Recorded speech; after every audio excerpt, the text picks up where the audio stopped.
Olá, amigos do canal Orbin, tudo bem com vocês? Sejam bem-vindos a mais uma viagem pela história. Hoje, vamos falar de um conflito que, se você piscar, pode perder o final. Já imaginou uma guerra que durou menos tempo do que leva para assistir a um episódio da sua série favorita? Pois é, existiu. Hoje vamos conhecer a Guerra Anglo-Zanzibari, a guerra mais rápida do mundo, que durou apenas 38 minutos. Parece inacreditável, não é? Mas é uma história real e fascinante que mostra como as tensões políticas podem explodir de forma rápida e decisiva. Então, prepare a pipoca, se acomode aí e venha comigo descobrir os bastidores desse evento histórico. Super curioso. Para entender por que essa guerra aconteceu, precisamos voltar um pouco no tempo, para o final do século XIX.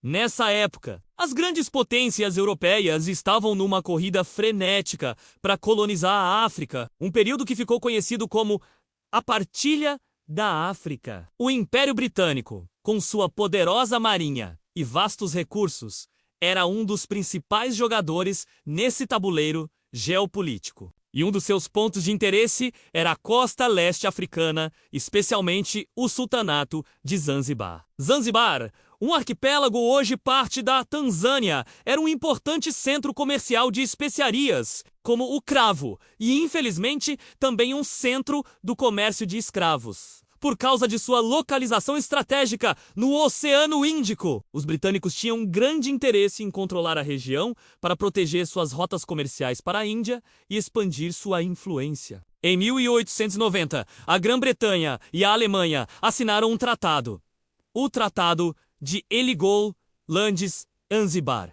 Por esse acordo, a Alemanha reconhecia Zanzibar como uma área de influência britânica.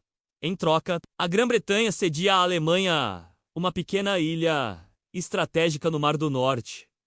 Com isso, os britânicos passaram a ter um controle indireto sobre o sultanato, apoiando sultões que fossem favoráveis aos seus interesses.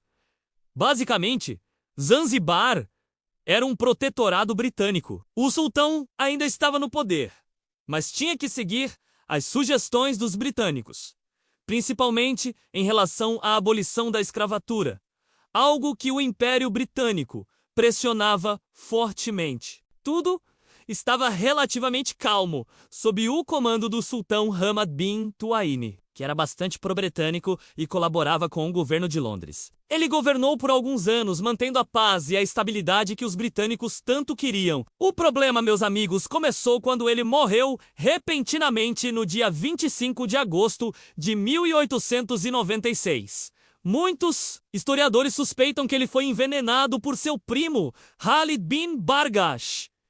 Por que a suspeita? Simplesmente porque poucas horas após a morte de Hamad, Khalid se autoproclamou o novo sultão de Zanzibar, sem a aprovação dos britânicos. E aí, o caldo entornou. Khalid não era nem um pouco fã dos britânicos. Ele representava uma facção em Zanzibar que era contra a crescente influência europeia e principalmente contra o fim do comércio de escravos, que era uma fonte de riqueza para a elite local. Ao tomar o poder, Khalid basicamente rasgou o acordo com a Grã-Bretanha e desafiou abertamente a maior potência naval do mundo. Ele rapidamente se mudou para o Palácio do Sultão e começou a reunir suas forças. Ele juntou cerca de 2.800 homens, a maioria civis, mas também alguns guardas do palácio e centenas de seus apoiadores. Ele também tinha um pequeno arsenal, que incluía alguns canhões e metralhadoras antigas, e o único navio da Marinha de Zanzibar,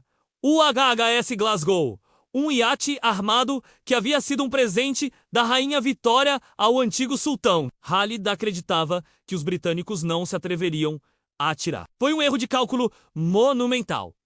Do outro lado, os britânicos não estavam para brincadeira. O cônsul britânico em Zanzibar, Baz al-Kavi, e o almirante Harry Rossen, comandante da frota britânica na região, agiram rapidamente. Eles consideraram a atitude de Khalid um ato de rebelião e uma ameaça direta aos interesses britânicos. A mensagem para Khalid foi clara: desocupe o palácio e renuncie ao trono até às 9 horas da manhã do dia 27 de agosto, ou sofra as consequências. Para deixar o recado, ainda mais claro. Hossein posicionou 5 navios de guerra modernos da Marinha Real Britânica no porto, bem em frente ao Palácio do Sultão. Eram 3 cruzadores e 2 canhoneiras, todos muito bem armados e com tripulações bem treinadas. A diferença de poder de fogo era simplesmente absurda. O HHS Glasgow, o solitário navio de Zanzibar, parecia um barquinho de brinquedo perto dos gigantes de aço britânicos. Halley recebeu o ultimato, mas se recusou a ceder. Ele acreditava que os britânicos estavam apenas blefando. Ele enviou um mensageiro ao cônsul britânico dizendo que não acreditava que eles abririam fogo, mas se o fizessem, a bandeira de Zanzibar não seria arriada. Era uma demonstração de orgulho e desafio, mas também uma aposta muito arriscada. As horas foram passando. A tensão no ar era palpável. A população de Zanzibar observava, apreensiva, o impasse entre o novo sultão e a poderosa frota britânica ancorada no porto. O prazo final se aproximava. O relógio estava correndo. E então chegou a manhã do dia 27 de agosto de 1896. Às 9 horas em ponto, o prazo do ultimato expirou. Khalid e seus homens ainda estavam entrincheirados no palácio.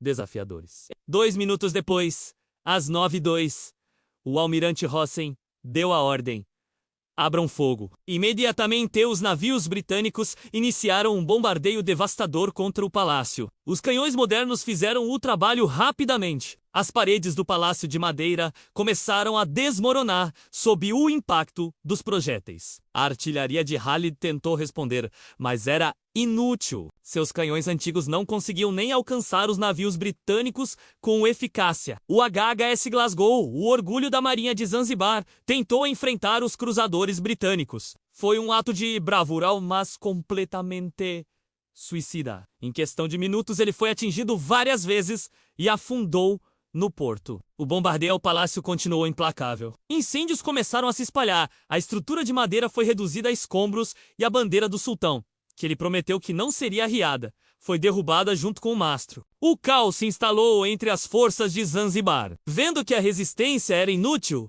e que seu palácio estava em ruínas, o sultão Khalid bin Bargash fugiu. Ele escapou pelos fundos do palácio e procurou refúgio no consulado alemão. Os alemães, lembrem-se, tinham seus próprios interesses na região e concederam asilo a ele. O que causou uma pequena crise diplomática com os britânicos mais tarde.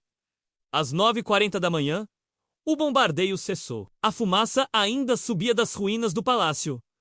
O navio Glasgow estava no fundo do porto e a guerra havia acabado. Durou exatos 38 minutos. Do lado de Zanzibar, as baixas foram significativas, com cerca de 500 homens mortos ou feridos. Do lado britânico, apenas um marinheiro ficou levemente ferido. A disparidade era total. Uma demonstração brutal do poderio militar do Império Britânico na época. Imediatamente após o fim do conflito, os britânicos instalaram um novo sultão, Hamid bin Mohammed, que era, claro, favorável aos seus interesses. Uma das primeiras medidas de Hamud, sob pressão britânica, foi proibir definitivamente a escravidão em Zanzibar, um dos principais objetivos britânicos na região. A Guerra Anglo-Zanzibari entrou para o Guinness, o livro dos recordes, como a guerra mais curta da história. Ela serve como um exemplo extremo de conflito assimétrico, onde um lado tem uma vantagem militar esmagadora sobre o outro. Foi uma lição dura e rápida sobre as realidades do poder imperial no final do século XIX para os britânicos. Foi uma operação rápida e eficiente para manter seu controle e seus interesses. Para Zanzibar, foi um evento traumático que marcou o fim de sua soberania real e o início de um período de domínio colonial britânico mais direto, que duraria até a independência da Tanzânia em 1961. O ex-sultão Khalid viveu no exílio por vários anos. Primeiro em território alemão na África Oriental e depois foi capturado pelos britânicos durante a Primeira Guerra Mundial, vivendo o resto de sua vida no exílio. E assim, em menos tempo do que levamos para contar essa história, um sultanato foi subjugado e o curso da história de uma nação foi alterado para sempre. É uma história impressionante que nos mostra como os conflitos podem surgir e ser resolvidos de maneiras inesperadas, e neste caso, incrivelmente rápidas. Uma demonstração de poder que ecoou pela história. E aí, gostaram de conhecer a história da guerra mais rápida do mundo? É incrível pensar que tudo isso aconteceu em apenas 38 minutos. Não é mesmo? A história tá cheia desses episódios fascinantes e pouco conhecidos. Sergipe, esse vídeo foi legal. Pra você, não se esqueça de deixar o seu curta, compartilhe com seus amigos que também adoram história e ative o sininho para não perder nenhuma das histórias incríveis que acontecem e aconteceram aqui no nosso Orbim. Deixe seu comentário aqui embaixo. Você já conhecia essa história? O que achou? A gente se vê no próximo vídeo. Ato! Mais!